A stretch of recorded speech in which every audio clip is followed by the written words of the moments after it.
नमस्कार, राजस्थान संवाद पर आपका स्वागत है। मैं हूं चेतना शर्मा आपके साथ। आज एक बहुत ही खास रिपोर्ट हम आपके लिए लेकर आए हैं, जिसमें हम आपको बताने जा रहे हैं देश के वो आदिवासी मुख्यमंत्री जिनकी संपत्ति कई ज्यादा गुना है। ये वो नेता हैं जो अपने समुदाय की आवाज बने हैं और राजनीतिक तौर पर अपनी पहचान इन्होंने बनाई है। लेकिन क्या आपने कभी सोचा है कि इन आदिवासी मुख्यमंत्रियों के पास कितनी संपत्ति होती है? चलिए आपको बताते हैं इनकी संपत्तियों के बारे में, किस तरह की असमानताएं इनके बीच हैं उनके बारे में, और एक दिलचस्प पैटर्न आपको समझ में आएगा अगर आप ये पूरा वीडियो देखेंगे तो।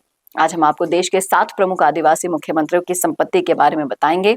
उनके पास कितनी दौलत है, कहाँ कितनी जमीन है, कौन सी गाड़ियां हैं जो उनकी संपत्ति में शामिल है, और क्या उनके पास भी उतनी ही संपत्ति है जो बड़े नेता रखते हैं, या फिर कुछ अलग है इनकी कहानियां।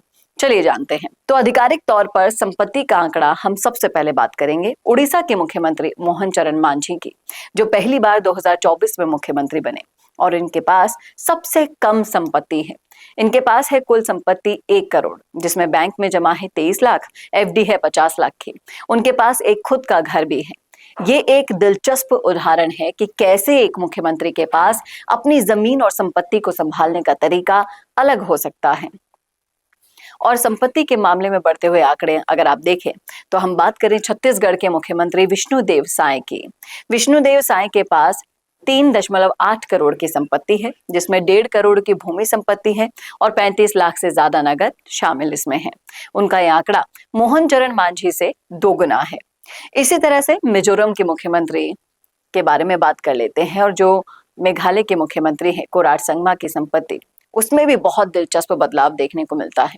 उनकी संपत्ति में करोड़ों की संपत्ति और निवेश शामिल है, और जिस तरह से आदिवासी नेताओं की संपत्ति में राज्य दर राज्य उछाल देखा जा रहा है, जिसमें झारखंड के मुख्यमंत्री हेमंत सोरेन भी आते हैं।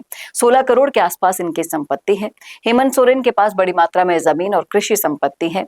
उनकी संपत्ति पिछले 10 सालों में लगातार बढ़ी है, और ये आंकड़े बताते हैं कि कैसे एक नेता की संपत्ति का ग्राफ समय के साथ बढ़ता जाता है। और संपत्ति का पैटर्न एक है, लेकिन सबसे दिलचस्प बात यह है कि जैसे जैसे मुख्यमंत्री का कार्यकाल बढ़ता है, वैसे वैसे ही उनकी संपत्ति में बढ़ोतरी होती है। जो नया मुख्यमंत्री बना है उसकी भी आपने देखी, और जो पुराना है उसकी भी आपने देखी। ये पैटर्न खासतौर पर अरुणाचल प्रदेश के मुख्यमंत्री पेमा खांडू में नजर आता है। उनकी संपत्ति 332 करोड़ से भी ज्यादा है।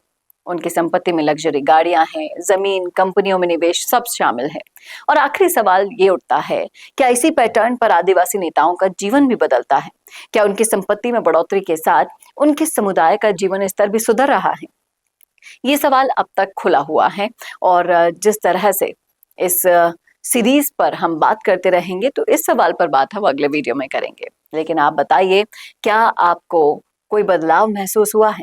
क्या आदिवासी नेताओं की संपत्ति में बदलाव उनके कामकाज के लिए लाभकारी आप मानते हैं, या फिर ये उनके राजनीतिक असर को दर्शाते हैं, या फिर आपको अपने समाज पर इनकी बढ़ती हुई संपत्ति का कोई भी फर्क महसूस होता हो? तो लिखिएगा कमेंट बॉक्स में अपनी राय। तो कैसा लगा वीडियो बताना ना भूलेगा, और ऐसे वीडियोस के लिए देखते रहिए राजस्थान संवाद। नमस्कार।